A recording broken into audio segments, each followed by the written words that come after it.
In today's video, we're going to discuss what happens after you write an offer and during the time the seller is deciding what to do.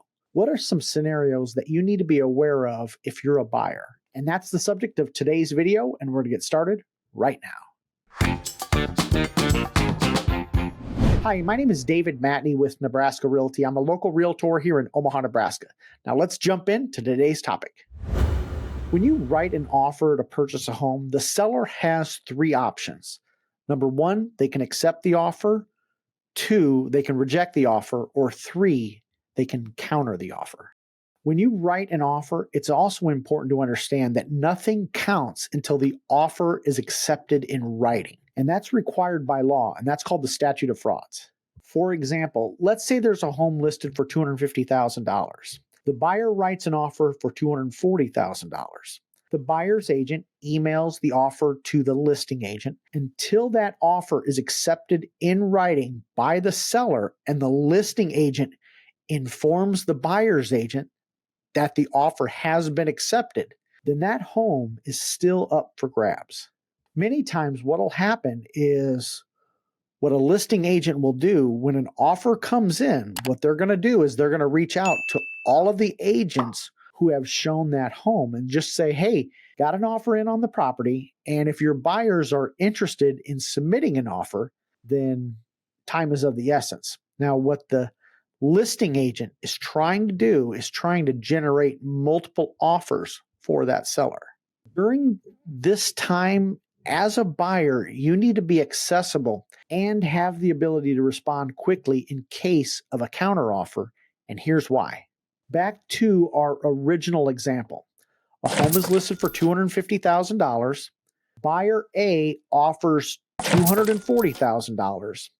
And let's say the seller counters the offer in writing for $245,000. Now, until that buyer signs the counteroffer and informs the listing agent of the signed acceptance, another buyer can sneak in and submit an offer.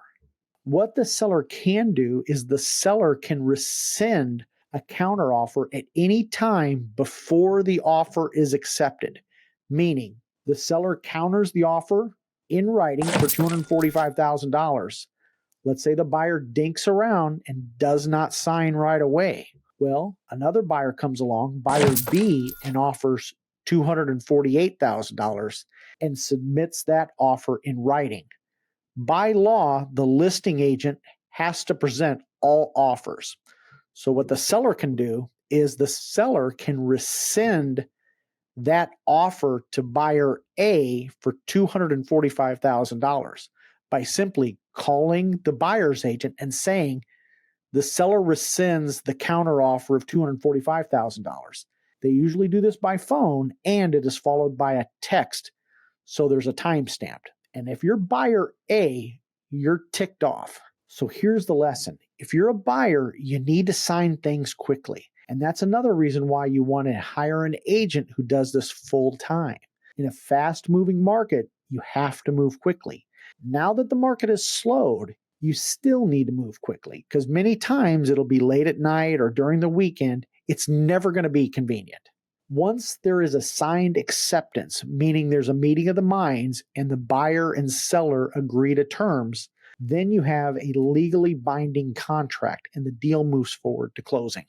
Let's take a look at another example, and this time we're going to look at it from the seller's point of view. Let's say you have a home listed for $250,000, and buyer A comes along and offers $249,000.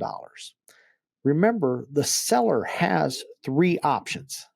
The seller can accept the offer, they can reject the offer, or they can counter the offer. Now, let's say the seller counters the offer. And let's say they just counter it by $500. If the seller counters any part of that offer, then the buyer has three options. The buyer can accept the offer, they can reject the counteroffer, or they can counter the offer.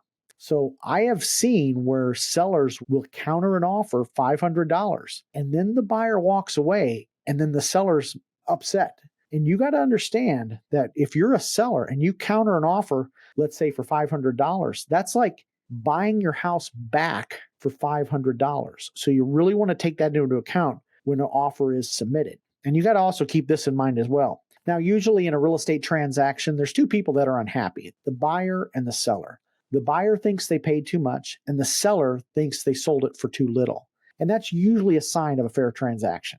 And another thing you want to be aware of is you want to make sure you pay attention to deadlines, because if you write an offer and that offer expires, then that seller cannot accept that offer after the fact. So it's very important that you pay attention to deadlines written inside that offer. If you're a buyer or a seller, you may not understand all of the situations, and that's when your agent is going to help you navigate some of these situations, because you want to make sure that if you're buying a home, you get the home you want. And if you're a seller, you want to make sure that you get the most amount that you can for your home. And I've seen this many, many times, and that is a lot of agents don't understand these scenarios either. And it's not a matter of, well, who wrote the first offer, or, we had a verbal agreement. Remember, verbal offers mean absolutely nothing. And that seller has the ability to accept any offer out there. So it behooves you, if you're a buyer, to move quickly, and you got to make sure that everything is in writing. Now, if you'd like to learn more about the buying process, we're going to go over the purchase contract in detail in this next video, and you make it a great day.